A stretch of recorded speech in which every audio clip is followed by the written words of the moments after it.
আমার যারা ছাত্র ভাইয়েরা, শিক্ষার্থী বোনেরা আজকে যারা মাঠে নামছে, রোডে নামছে, আজকে বিজয়ের পালা। আপনারা সবাই দোয়া করবেন ওদের জন্য। চলুন আমরা হাতে হাত রাখি, কাঁধে কাঁধ মিলিয়ে আমরা সবাই সামনের দিকে এগিয়ে চলুন। আসলে আমি এখন যে জায়গাতে বসি, আমি কথা বলতেছি, আমি এখন আছি বর্তমানে ঢাকায় আছি। ঢাকা ছোটোখাটো একটা চাকরি করি।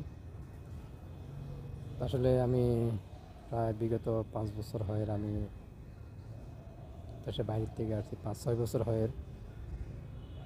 তো একদি কোনো টাইমে আসছি, যাইতে পারি নাই, পাসপোর্টের সমস্যা ছিল, যাইতে পারি নাই।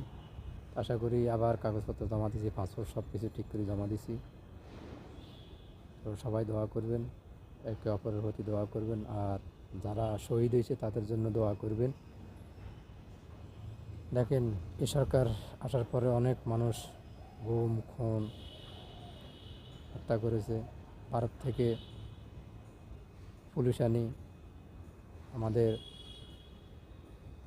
ছাত্র ভাইদেরকে, শিক্ষার্থী ভাইদেরকে উপরে হামলা করে গুম খুম করা হয়েছে। তো তাদের জন্য দোয়া করবেন, আল্লাহ যেন তাদের মাগফিরাত কামনা করে, তাদেরকে বেহেশত নসিব করে। আমরা মনে করব ওরা দেশের জন্য শহীদ হয়েছে, দেশের জন্য লড়াই করে শহীদ হয়েছে।